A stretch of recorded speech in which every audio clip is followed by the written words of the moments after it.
Please excuse the audio, as I did not realize until after the video was recorded that I was using an internal microphone versus my headset. Hello traders, Cousin Vinny coming to you from theclosingprint.com on Super Bowl Sunday, February the 7th, 2016. This is going to be a quick video, so rather than spending a lot of time on the opening monologue, these are the things that we'll be focusing on, and we're just going to jump right into the charts. Here is the S&P 500 monthly chart, which we've been following since we closed below the 10 SMA in late December.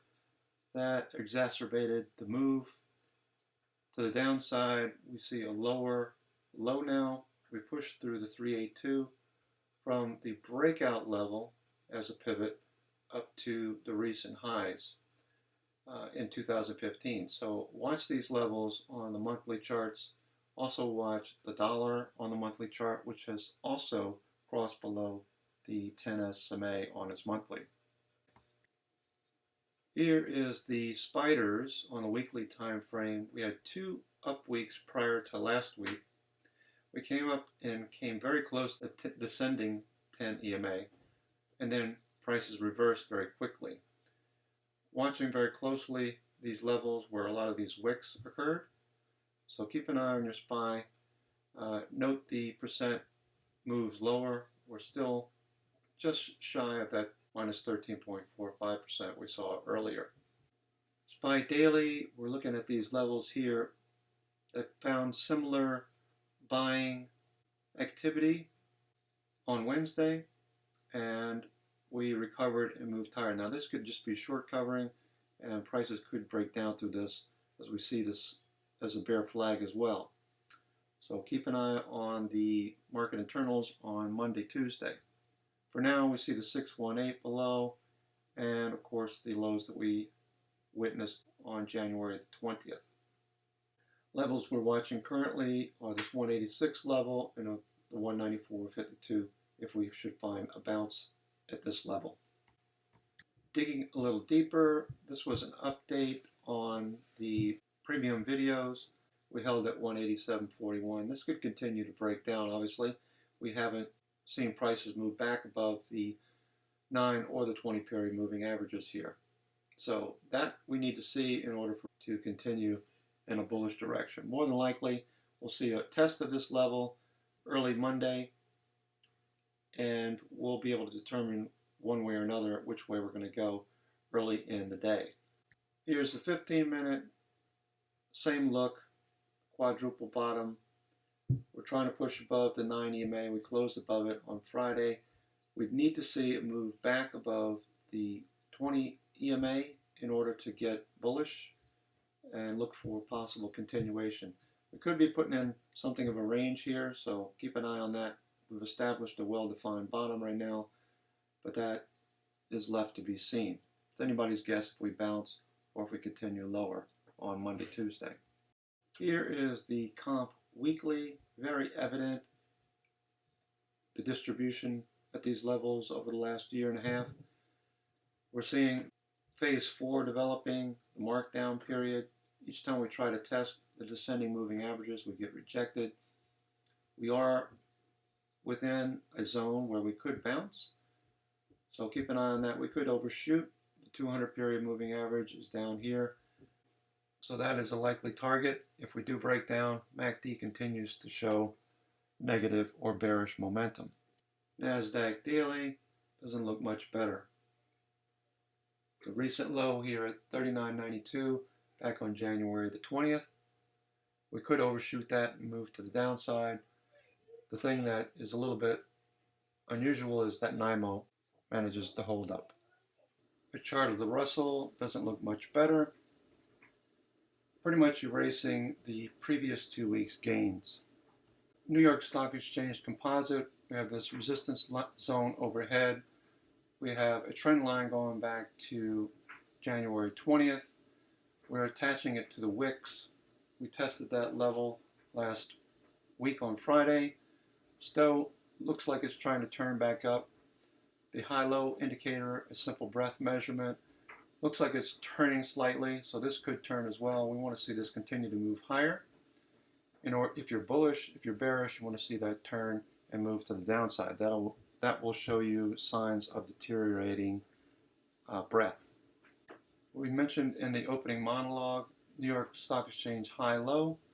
That's new highs minus new lows. It was negative most of last week. We did note, however, that the NYA composite is in a compression state with regard to Bollinger Bands, and we closed right near the 20-period moving average. So we want to keep an eye on that, as well as New York Stock Exchange advanced decline this week. We mentioned on Friday that our classic short scan produced quite a few candidates, 195 in total.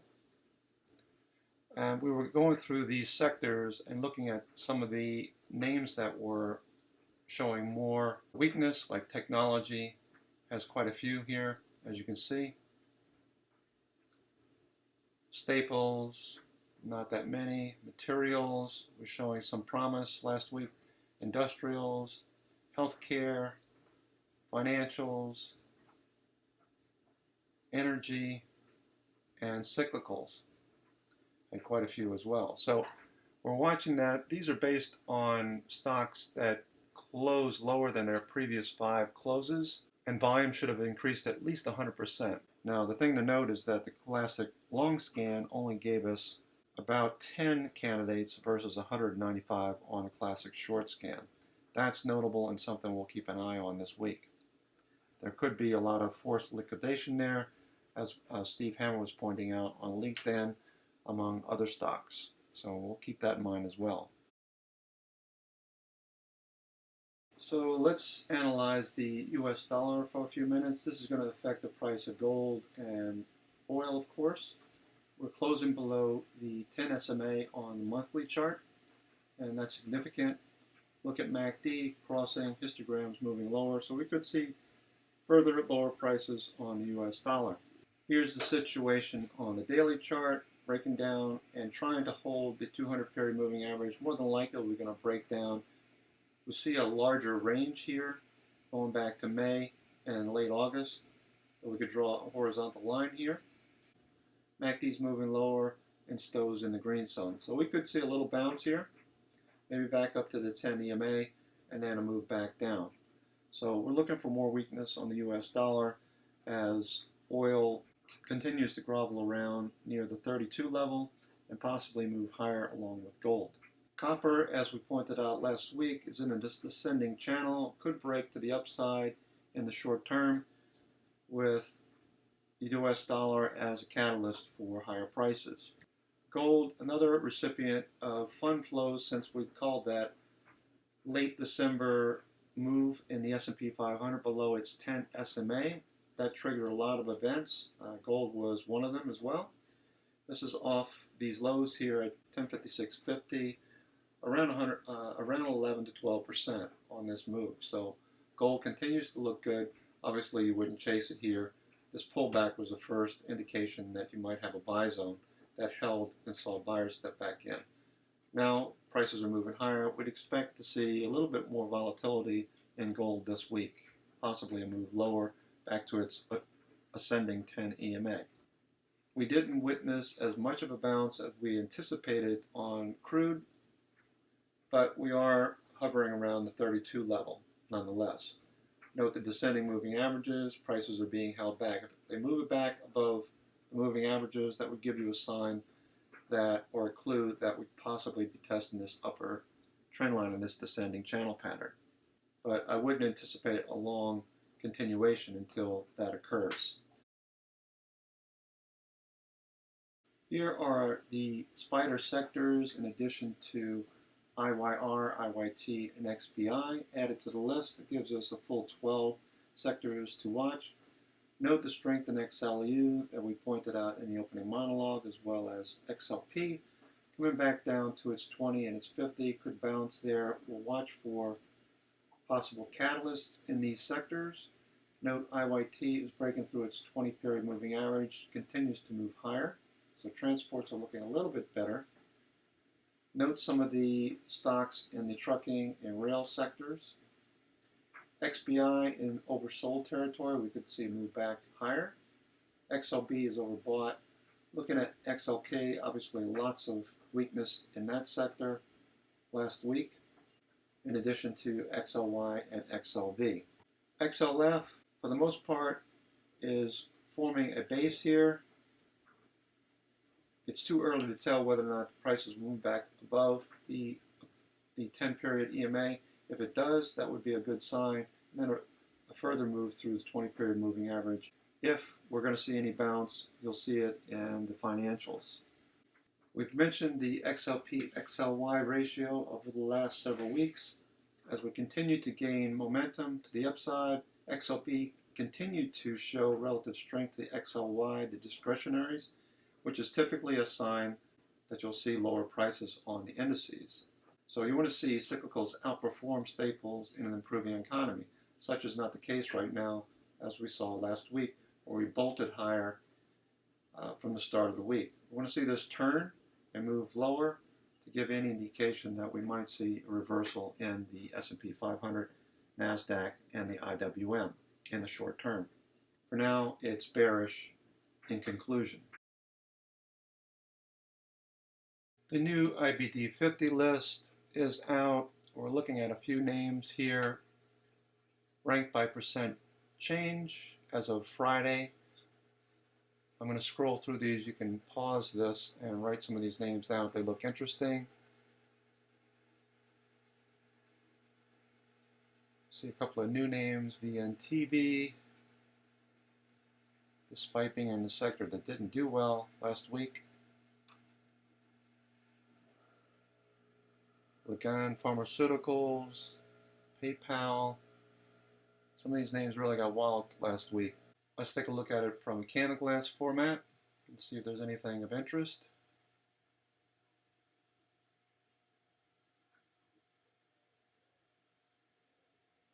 Campbell's Soup flagging out. This was one that we got stopped out on last week. We hit the 10 EMA and closed below. We'll likely look at this for another long if prices continue to firm this week. So that one looks good. Watch MACD and Stowe, as well as volume on Campbell's Soup. We also got stopped out on Carter's. That one continues to move lower down to its 50-period moving average. EW, some possibilities there.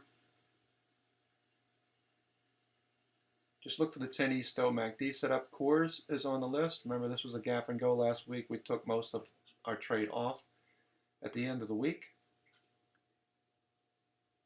And EE, Nextra Energy flagging out. Public storage got really whacked on the short side. Ryanair, Starbucks got hit as well. We pointed that out on Friday. As you can see, WEC Energy. So we have two names in the energy sector that actually look pretty decent. Nice little move there. Would really like to see a little pullback into Friday's candle for a long rather than chase it on a breakout. Note the volume stacking up here. MACD still positive and moving higher. And Stowe is overbought. So maybe a better entry if we can see a pullback at the end of the week. So keep an eye on the IBD50.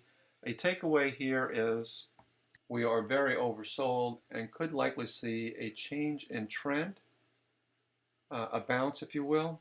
And we have yet to see a bear market rally in this particular downtrend. Doesn't mean it has to happen.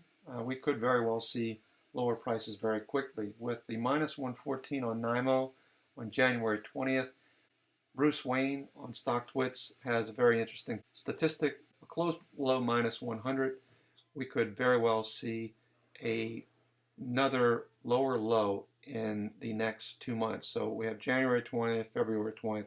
We have another 6 weeks to go for that possibility of a lower low using that statistic. So it's just something to keep in mind going into the week ahead.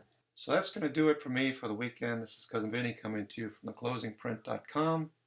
If you're a new trader and you're looking for daily thoughts on the market and a corresponding game plan, input your email here, hit subscribe, and you'll get these delivered to your inbox on a daily basis as we post them.